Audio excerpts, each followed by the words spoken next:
You mentioned a big keyword that is the giant variable here, which is interest rates, right? Like nothing is as good at driving down cost of housing as interest rates are, right? So, do we want to talk a little bit about interest rates? Yeah, absolutely. I mean, at the end of the day, the best driver of housing affordability is for long-term mortgage interest rates to come down. Everybody knows that.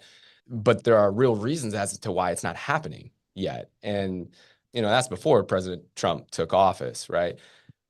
Before these executive orders started to come into play, there have been questions about our deficit. And, ultimately, our long-term interest rates are largely based on how appealing it is for people like you and me and people who control large amounts of money as well to go in and say, I want to invest in 10-year treasuries, right? I want to go and let the government borrow my money for 10 years and make a certain interest rate.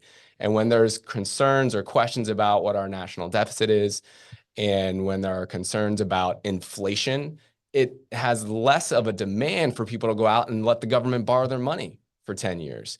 And the reason that's related to our mortgage interest rates is because investors look at what people are earning for that 10-year treasury yield, and they largely say, well, then I'm going to go and let home buyers borrow my money for, 30-year mortgages. And so it's all related to that. And now, this discussion's been going on again before President Trump even was elected. So those are the reasons why interest rates haven't come down. It's because inflation has stuck around for longer than expected. And there were concerns about our national deficit.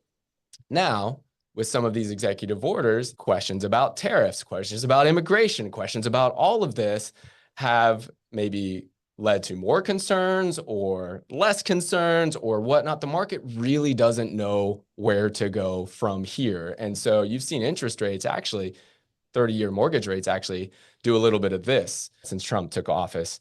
And it's because, again, we don't really know. I mean, and then there's other things that have been talked about that are affecting the psyche of what is the 30-year interest rate really, what should it be right now? Mhm. There's this conversation about taking Fannie and Freddie, which have been under government conservatorship since the Great Recession, and having them leave government conservatorship. And, what would that do to interest rates? Most economists think that in and of itself and that vacuum would actually lead to longer 30-year mortgage rates as well. So, guys, Can you explain that real quick? What is government conservatorship, and what did you say it's gonna go longer, the 30 year? It's gonna increase or decrease? What can you just explain that real quick? yeah, absolutely. So prior to the Great Recession, Fannie Mae and Freddie Mac, who basically create the secondary market for mortgages in our country, they buy all of the mortgages from, in essence, from the banks that make the mortgages for us, and they create liquidity in the secondary market. They were not under government conservatorship prior to the Great Recession. Then in the Great Recession, they were about to go belly up, but the government couldn't let that happen. And so what the government did was provide a lot of liquidity to Fannie and Freddie, but they said, all right, we're going to give you this, but number one, we're going to sort of take pseudo ownership of you. Mm. And guys, this is just me talking. Again, I don't know all the terms, exactly what conservatorship means as far as ownership or anything. I'm just trying to make it simple, right? It certainly rolls right off the tongue. Conservatorship. Conservatorship, right? And they said, all right, well, we'll bail you out, but we're gonna basically run the show. And then they're gonna say, Fannie and Freddie, you're gonna pay us back a lot, a lot, a lot. And they have. And Fannie and Freddie has become a performing asset for the government. Well, now Fannie and Freddie are making a lot of money again. And the push has been talked about as far as when's the right time for Fannie and Freddie to no longer be under government conservatorship. Mm.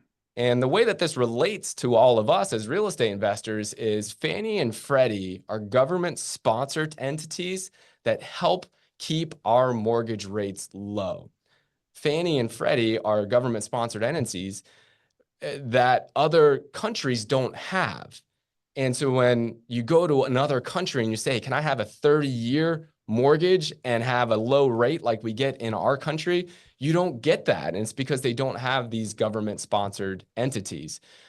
Well, we still are going to have Fannie and Freddie, but if they are no longer under government conservatorship, the question is, does the interest rates inherently go up for the borrowers because they're no longer essence 100% backed by the government.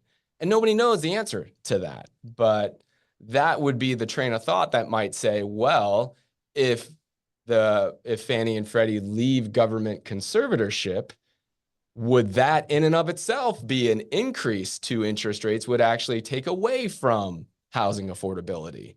So did I do okay there? Does that make sense? Yeah. That makes a lot of sense. So I'm essentially hearing Freddie and Fannie would go through some form of deregulation if this were to happen, and that would essentially create, I don't know if I deregulation, don't but know if it's deregulation. is it like less like oversight? I mean, I guess that's deregulation. Is it just kind of like less rules and less stuff? I don't think anybody really knows. Anybody knows. Okay, But cool. They leaving would go through some kind of conservatorship, context change. Fannie and Freddie would. leaving conservatorship literally means not being kind of like owned by the government. Like right now, when Fannie and Freddie make money, it goes into the government's bank accounts as well as Fannie's and Freddie's. I don't know how that Yeah. works, but it would not be like it is today. There we go. We'll keep it real Okay, general. cool. Sounds good. So context change, meaning could have externalities that we don't know about.